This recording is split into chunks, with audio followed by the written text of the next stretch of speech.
how to use branching and pull requests on Programming with Palermo. You are programming with Palermo. You deliver software. You need to move fast, deliver quality, and run your software with confidence. Stay tuned for timeless solutions, simple methods, and topics that will propel you forward. And now your host, lifelong programmer, author, teacher, coach, Christian, and charismatic speaker, Jeffrey Palermo. Welcome back to Programming with Palermo. I'm Jeffrey Palermo, your host, and today we are going to go through pull requests, which of course come off of feature branches. So we're going to walk you through the entire process from creating an issue for a particular change to a code base.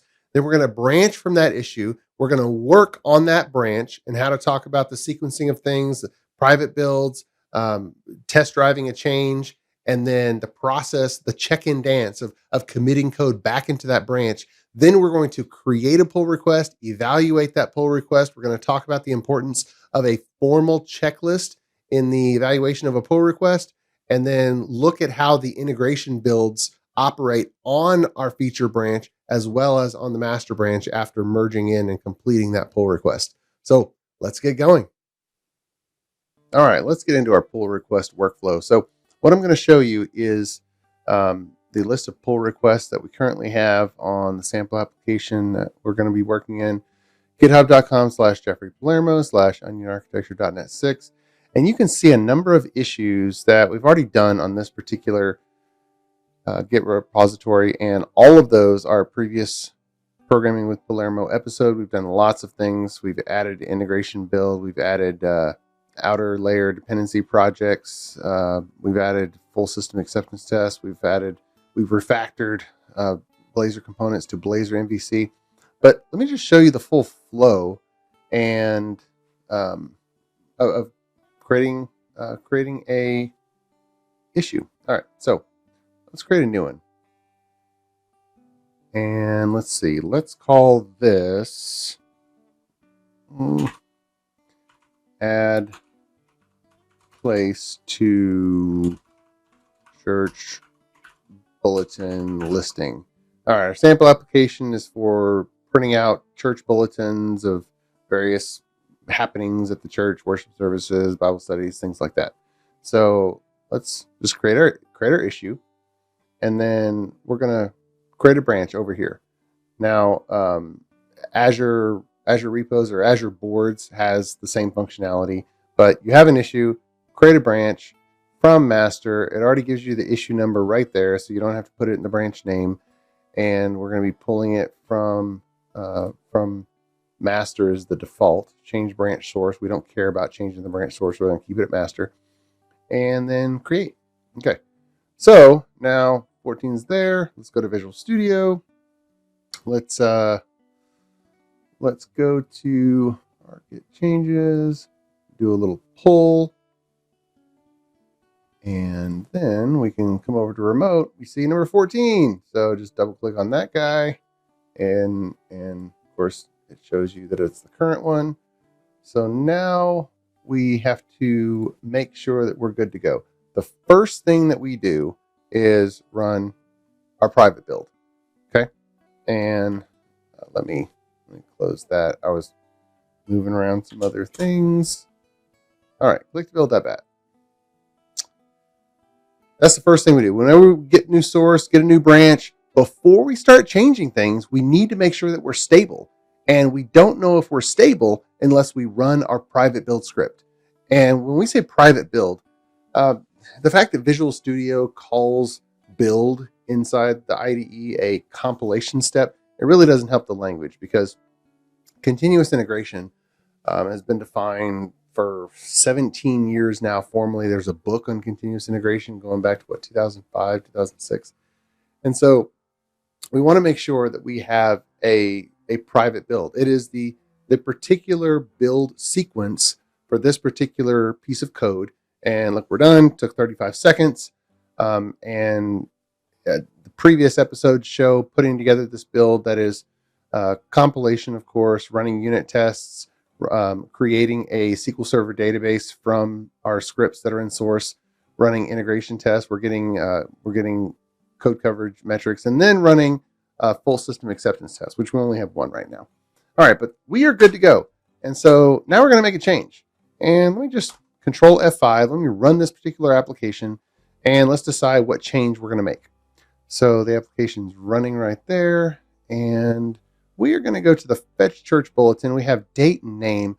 We're going to add place to here. So let's just go ahead and do that. But I'm not going to start in the UI. I'm going to actually start in the model, in the center of the application. So Church Bulletin item is already up here.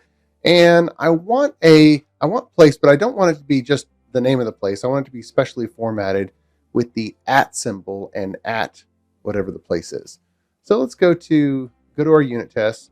We already have Church Bulletin item tester, and let's clean up our using statements there.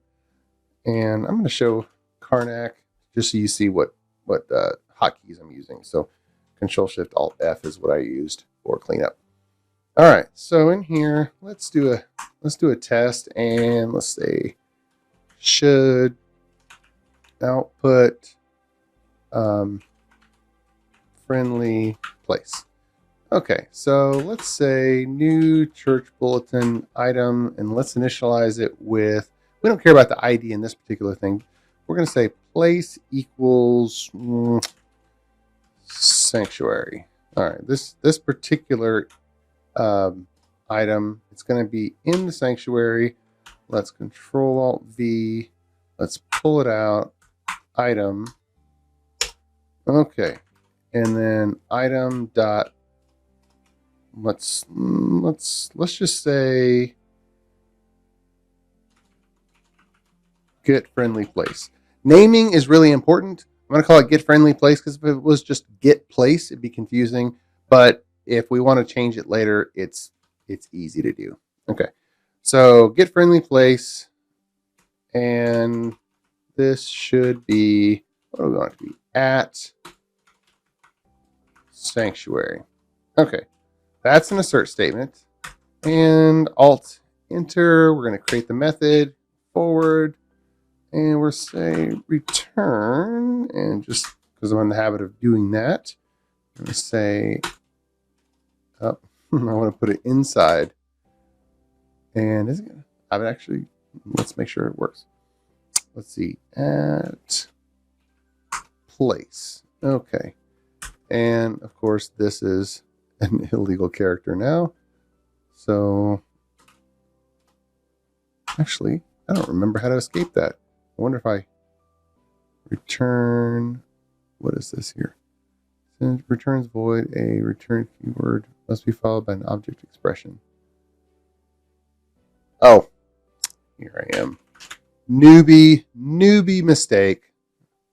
Newbie mistake wasn't related to that at all. So that is perfectly fine. So you're yelling at the camera, no, do it this way. All right, so let's see if that worked. Although this is what I think it's going to be. I want to make sure that this test fails because a compilation is not a failure. So Control TR for running this test. Okay, it's going to run, should fail because it doesn't quite match. All right, but was Sanctuary 2. We've calibrated our unit test. And so now let's get rid of that. Save, we'll come back and Control TR. All right, succeeded. So now we save that, of course, but if we actually go to our application, we're not done yet. If we click off because it's not showing up on the screen. So if I go to, it's one of the controllers here, Church Bulletin Item Controller. This is a Blazor application. You can see we have our, actually, no, that's the wrong controller. So we need the other one. That's in the API. This is going to be Fetch Church Bulletin. This is a Blazor component. And if you did not watch the Blazor MVC episode, go watch that because we refactored our Blazor application to a model view controller pattern. So we separate our view concerns from our controller concerns. This right here is the view only layout. And of course it has a model. And if we come back, we have our controller, Fetch Church Bulletin Item Controller. Actually doesn't look at any of the properties. So the only change is going to be right here where we say get friendly place.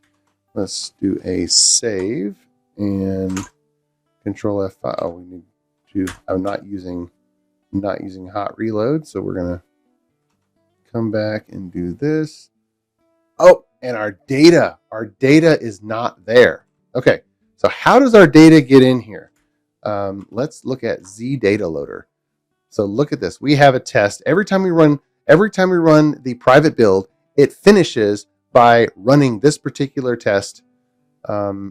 And we are actually not putting a place in here. We're only doing a date and a name. So let's add a place in here. And let's just say this one is going to be place equals sanctuary. Let's say that this is room 205. This is, what's another place? I don't know, this event. Let's say it's in the church nursery. That's fine. And this other one, let's make something up. What other places do we have? We have youth room. That's good enough. All right. So let's run this test. Of course, it runs in our private build script, but this actually adds data to our database. So let's go ahead and let it run. Then let's go over to our browser, Control F5, refresh. Okay, there we go. And we don't, a little bit of table issue there.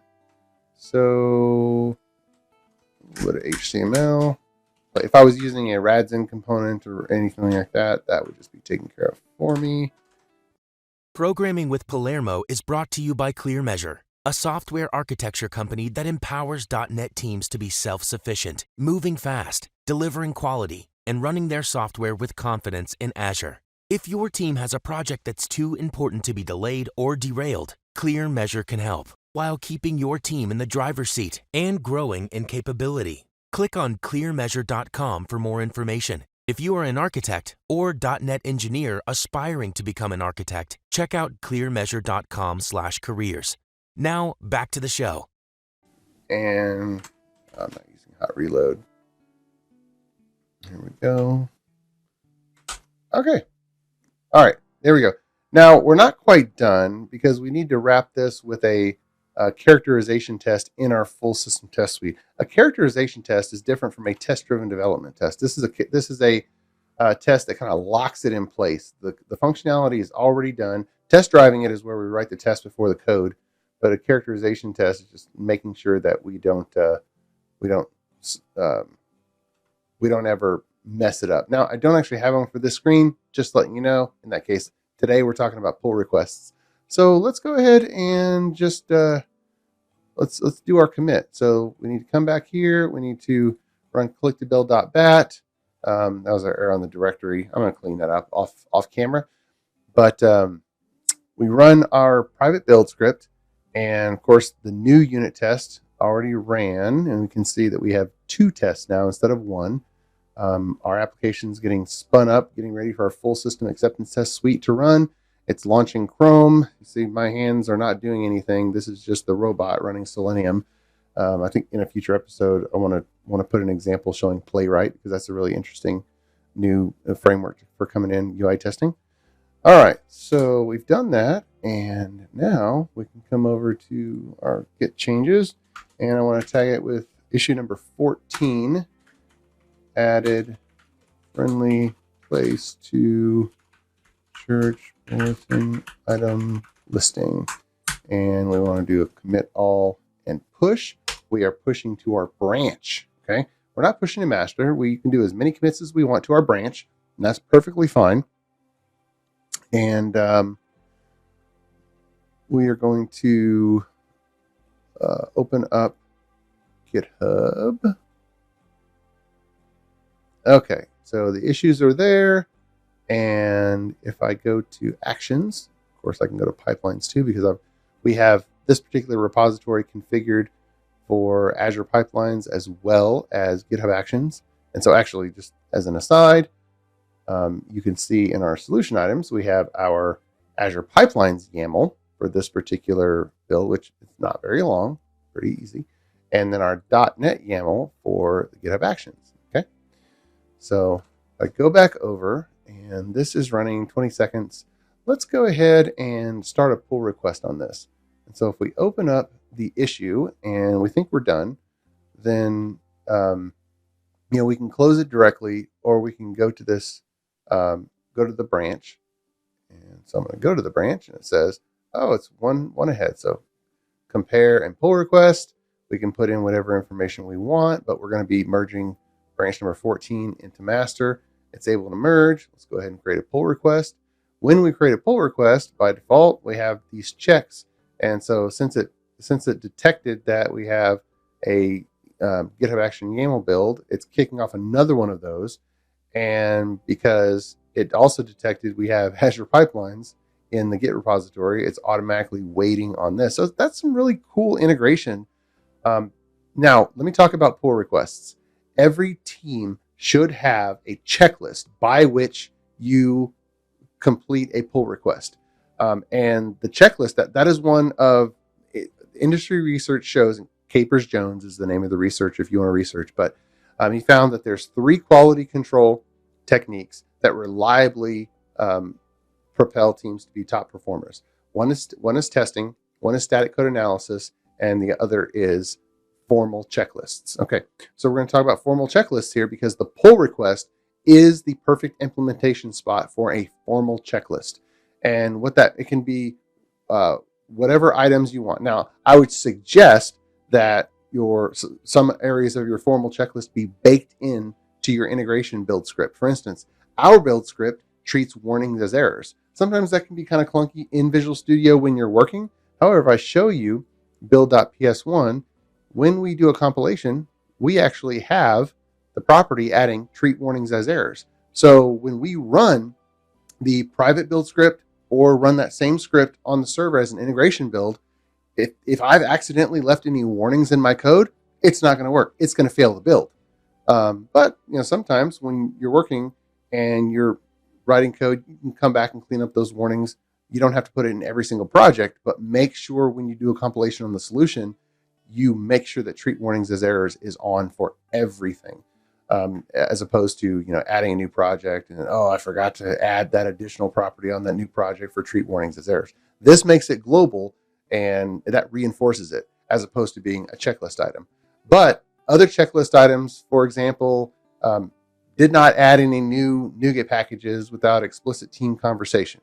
That's oftentimes a good one, because sometimes we add a NuGet package where a member of the team adds a NuGet package, and then we realize, wait a minute, why did we add that one? Or should we have added it to that project? No, I think we should add it to a different project and use some dependency injection. But whatever it is, make sure that you as a team decide what the items on your checklist are, and these are hygiene checklists, code hygiene. And when a team member accepts or approves that pull request, whoever you decide to allow to do that, they are basically saying this code change on this branch meets all of the items on this team checklist. I'm staking my reputation on that, and I'm clicking the approve button. Okay, so put a checklist around your pull requests. It can be in any form.